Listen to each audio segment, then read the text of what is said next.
नमो भगवते वासुदेवाय नमः। आप सभी का आपके अपनी चैनल आध्यात्मिक सागर में हार्दिक स्वागत है।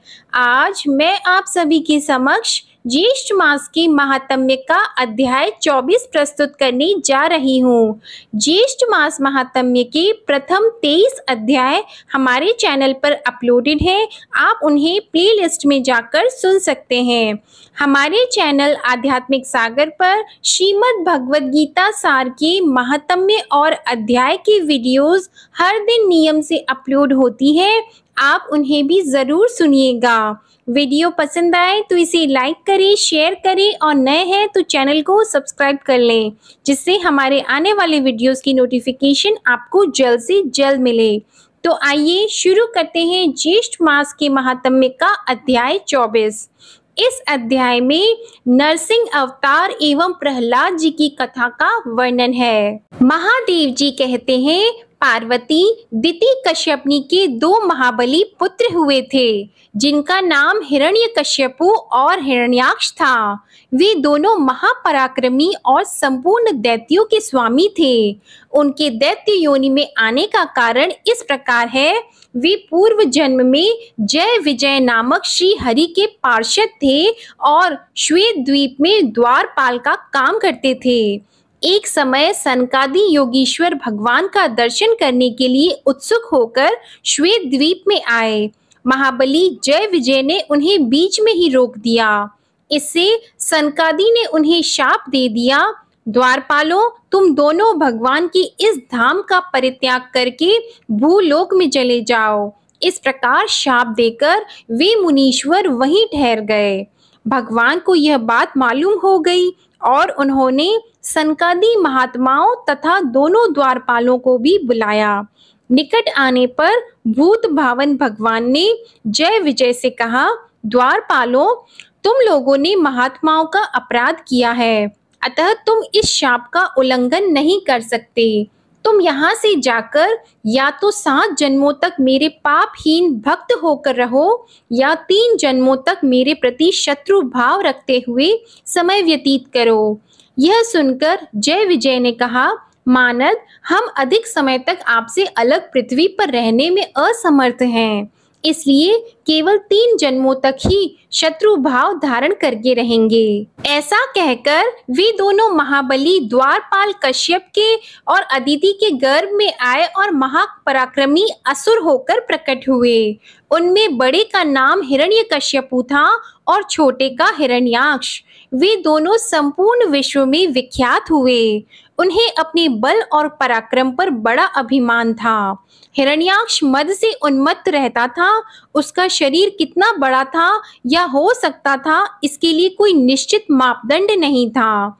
उसने अपनी हजारों भुजाओं से पर्वत, समुद्र, द्वीप और संपूर्ण प्राणियों सहित इस पृथ्वी को उखाड़ लिया और सिर पर रखकर रसातल में चला गया। यह देखकर संपूर्ण देवता भय से पीड़ित होकर हाहाकार करने लगे और रोग शोक से रहित भगवान नारायण की शरण में गए। उस अद्भुत वृतांत को जानकर विश्व रूपधारी जनार्दन ने वाराह रूप धारण किया। उस समय उनकी बड़ी बड़ी दाढ़ें और विशाल भुजाएं थीं। उन परमेश्वर ने अपनी एक दाढ़ से उस दैत्य पर आघात किया। इससे उसका विशाल शरीर कुचल गया और वह अधम दैत्य तुरंत ही मर गया।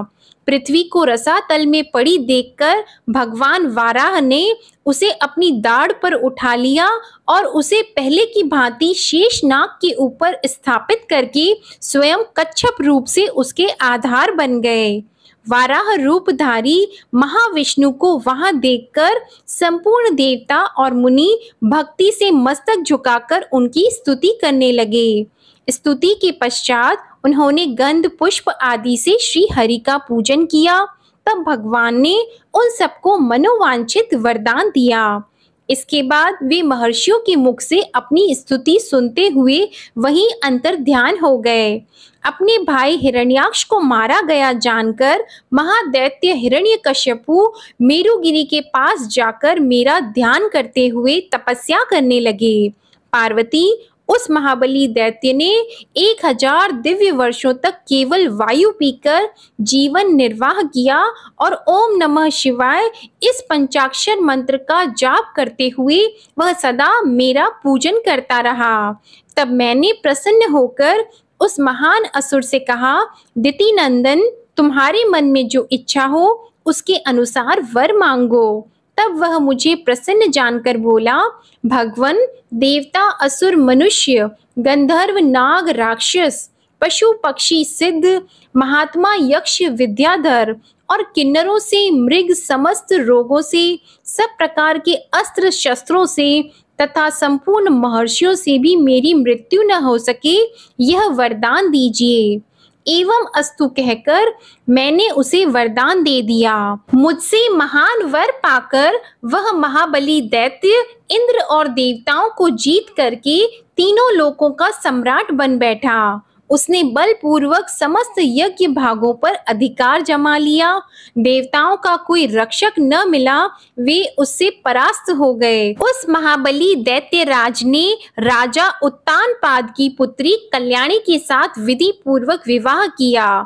उससे महातेजस्वी प्रहलाद का जन्म हुआ, जो आगे चलकर दैत्यों के राजा हुए।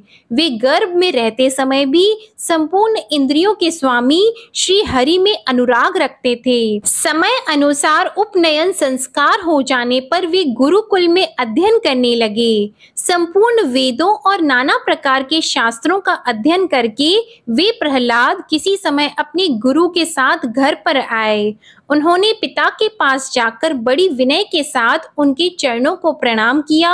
हिरण्यकशिपु ने उत्तम लक्षणों से युक्त पुत्र को चरणों में पड़ा देखकर भुजाओं से उठाकर छाती से लगा लिया और गोद में बिठाकर कहा, बेटा प्रहलाद, तुमने दीर्घ काल तक गुरुकुल में निवास किया है। वहां गुरु जी ने जो तुम्हें जानने योग्य तत्व बताया है वह मुझसे कहो। पिता के इस प्रकार पूछने पर जन्म से ही वैष्णव प्रहलाद ने बड़ी प्रसन्नता के साथ पापनाशक वचन कहा कि पिताजी, जो संपूर्ण उपनिषदों के प्रतिपाद्य तत्व, अंतर्यामी पुरुष और ईश्वर हैं, उन सर्वव्यापी भगवान विष्णु को नमस्कार करके मैं आपसे कुछ निवेदन करता हूँ। प्रहलाद के मुख से इस प्रकार भगवान विष्णु की स्तुति सुनकर दैत्यराज हिरण्यकशिपु को बड़ा विस्मय हुआ। उसने कुपित होकर गुरु से पूछा, खोटी बुद्धि वाले ब्राह्मण, तूने मेरे पुत्र को क्या सिखा दिया? मेरा पुत्र और इस प्रकार विष्णु की स्तुति करे, तूने ऐसी शिक्षा क्यों दी? ऐसा कहकर दैत्यराज हिरण्यकशिपु ने क्रोध में आकर दैत्यों से बोला कि इस ब्राह्मण को मार डालो। ब्राह्मणों के प्रेमी प्रहलाद अपने गुरु को बनता देख पिताजी से बोले कि पिताजी, ब्राह्मण देवता का कोई अपराध नहीं है। मेरे गुरु तो श्री हरि हैं। उन्हीं की कृपा से मुझे ऐसी शिक्षा मिली है। पुत्र की यह बात सुनकर हिरण्यकशिपु ने ब्राह्मण का बंधन खुलवा दिया और बड़े विस्मय में पड़कर अपने बेटे से पूछा, बेटा, तुम ब्राह्मणों के झूठे बहकावे में आकर क्यों भ्रम में पड़ रहे हो? संसार में मैं ही ईश्वर हूँ, मैं ही तीनों लोकों का स्वामी हूँ। विष्णु तो हमारे कुल का शत्रु है, उसे छोड़ो और मेरी ही पूजा करो, अथवा लोक गुरु भगवान शंकर की आराधना करो और उन्हीं की पूजा में संलग्न रहो। तब प्रहलाद बोले कि नारायण ही परम तत्व है, नारायण ही सर्वश्रेष्ठ ध्याता है और नारायण ही सर्वोत्तम ध्यान है। उन्होंने ही संपूर्ण देवताओं में श्रेष्ठ ब्रह्मा और महादेव जी को उत्पन्न किया है। ब्रह्मा और महादेव जी उन्हीं के आज्ञा अनुसार चलते हैं। उन्हीं के भय से वायु सदा गतिशील रहती है और उन्हीं के डर से सूर्य देव ठीक समय पर उदित होते हैं। वे भगवान लक्ष्मीपति ही देवताओं की भी रक्षा करते हैं। मैं लक्ष्मी सहित उन परमेश्वर का ही सदा पूजन करूंगा तथा अनायास ही श्री विष्णु के उस परम पद को प्राप्त कर लूंगा। प्रहलाद की यह बातें सुनकर हिरण्यकशिपु अत्यंत क्रोध में भर गए और दैत्यों से बोले कि इसे भयंकर शस्त्रों से मार डालो। उस हरि का रक्षा कार्य कितना सफल है यह अभी मालूम हो जाएगा। दैत्यराज की आज्ञा पाते ही दैत्यों ने उस प्रहलाद को मार डालने के लिए चारों ओर से घेर लिया।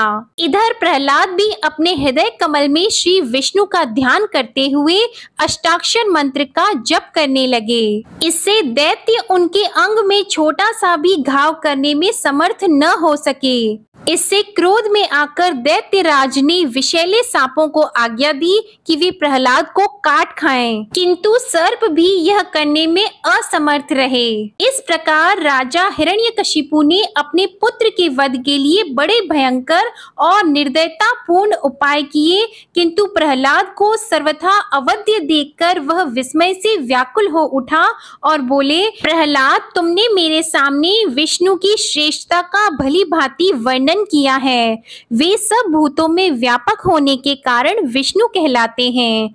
जो सर्वव्यापी देवता हैं वे ही परमेश्वर हैं।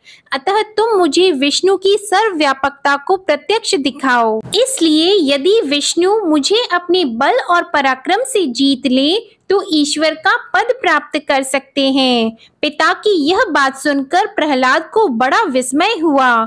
उन्होंने दैत्यराज के सामने श्री हरि के प्रभाव का वर्णन करते हुए कहा कि पिताजी, योगी पुरुष भक्ति के बल से उनका सर्वत्र दर्शन करते हैं। भक्ति के बिना वे कहीं भी दिखाई नहीं देते। यह सुनकर दैत्यराज ने सहसा तलवार खींच ली और क्रोध पूर्वक प्रहलाद को मार डालने के लिए उनकी छाती पर प्रहार किया। उसी समय भगवान नरसिंह संपूर्ण दानवों का संहार करने के लिए वहां उपस्थित हुए। दैत्यराज हिरण्यकशिपु ने सिंह को सामने आया देखकर क्रोधवश युद्ध के लिए तैयार हो गए। वह मृत्यु के अधीन हो रहा था, इसलिए हाथ में तलवार लेकर भगवान नरसिंह की ओर दौड़ा, किंतु भगवान ने एक ही हाथ से तलवार सहित दैत्यराज को पकड़ लिया और जैसे आंधी वृक्ष की शाखा को गिरा देती है, उसी प्रकार उसे पृथ्वी पर दे मारा। पृथ्वी पर पड़े हुए उस विशालकाय दैत्य को भगवान नरसिंह ने फिर पकड़ा और अपनी गोद में रखकर उसके मुख की ओर दृष्टिपात किया। उसमें श्री विष्णु को निंदा तथा वैष्णव भक्त से द्वेष करने का जो पाप था वह भगवान के स्पर्श मात्र से ही जलकर भस्म हो गया। तत्पश्चात भगवान नरसिंह ने दैत्यराज के उस विशाल शरीर को वज्र के समान कठोर और तीखे नख से विदीर्ण कर डाला। इससे दैत्यराज का अंतःकरण निर्मल हो गया और उसने साक्षात भगवान का मुख देखते हुए प्राणों का परित्याग किया। तदंतर संपूर्ण देवता और तपस्वी मुनि ब्रह्मा तथा महादेव जी को आगे करके धीरे धीरे भगवान की स्तुति करने के लिए आए। उस समय सब ओर मुख वाले भगवान नृसिंह क्रोध अग्नि से प्रज्वलित हो रहे थे। इससे सब देवता और मुनि भयभीत हो गए। उन्होंने भगवान को प्रसन्न करने के लिए जगन माता भगवती लक्ष्मी का चिंतन किया। देवताओं के स्मरण करने पर सनातन देवता भगवती लक्ष्मी वहां प्रकट हुई। देवादिदेव श्री विष्णु की वल्लभा महालक्ष्मी का दर्शन करके संपूर्ण देवता बहुत प्रसन्न हुए और हाथ जोड़कर बोले, देवी अपने प्रियतम को प्रसन्न करो। तुम्हारे स्वामी जिस प्रकार भी तीनों लोगों को अभय दान देते हैं वही उपाय करो। देवताओं के ऐसा कहने पर भगवती लक्ष्मी सहसा अपनी प्रियतम भगवान जनार्दन के पास गईं और चरणों में पड़कर नमस्कार करके बोली, प्राणनाथ प्रसन्न होइए। अपनी प्यारी महारानी को उपस्थित देखकर सर्वेश्वर श्री हरि ने राक्षस शरीर के प्रति उत्पन्न क्रोध को तत्काल त्याग दिया और कृपा रूपी अमृत से सरस दृष्टि के द्वारा देखा। उस समय उनकी कृपा पूर्ण दृष्टिपात से संतुष्ट होकर जय जयकार करते हुए उच्च स्वर से स्तुति और नमस्कार करने वाले लोगों में आनंद और उल्लास छा गया। उस समय लक्ष्मी और नृसिंह को एक साथ देखकर देवता और महर्षि मन ही मन बड़े प्रसन्न हुए। उनका पूजन किया और दिव्य स्तोत्रों से स्तुति करके बार बार उनके चरणों में मस्तक झुकाया। इससे प्रसन्न होकर भगवान लक्ष्मीपति ने उन देवताओं को मनोवांछित वरदान दिया। तत्पश्चात सबके स्वामी भक्त वत्सल श्री हरि ने देवताओं को साथ ले जाकर प्रहलाद को सब दैत्यों का राजा बनाया। प्रहलाद को आश्वासन देकर देवताओं द्वारा उनका अभिषेक कराकर उन्हें अभीष्ट वरदान और अनन्य भक्ति प्रदान की। इसके बाद भगवान के ऊपर फूलों की वर्षा हुई और वे देवगणों से अपनी स्तुति सुनते हुए वहीं अंतर ध्यान हो गए। तदंतर देवता अपने अपने स्थान को चले गए और प्रसन्नता पूर्वक यज्ञ भाग का उपभोग करने लगे। तब से उनका आतंक दूर हो गया। उस महादैत्य के मारे जाने से सबको बड़ा हर्ष हुआ। तदंतर विष्णु भक्त प्रहलाद धर्म पूर्वक राज्य करने लगे। वह उत्तम राज्य उन्हें भगवान के प्रसाद से ही उपलब्ध हुआ था। उन्होंने अनेक यज्ञ दान आदि के द्वारा नरसिंह जी का पूजन किया और समय आने पर वे श्री हरि के सनातन धाम को प्राप्त हुए। जो प्रतिदिन इस प्रहलाद चरित्र को सुनते हैं वे सब पापों से मुक्त होकर परम गति को प्राप्त होते हैं। पार्वती, इस प्रकार मैंने तुम्हें श्री हरि के नरसिंह अवतार का वैभव बताया है, ऐसा भगवान शंकर ने कहा। बोलो भगवान शंकर और माता पार्वती की जय। बोलो माता लक्ष्मी और भगवान विष्णु की जय। ओम नमो भगवते वासुदेवाय नमः। आप सभी पर भगवान विष्णु और माता लक्ष्मी की कृपा सदा बनी रहे।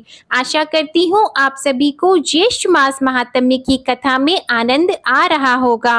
हमारे चैनल आध्यात्मिक सागर पर श्रीमद् भगवद गीता सार की महात्म्य और अध्याय की वीडियोस हर दिन नियम से अपलोड होती हैं।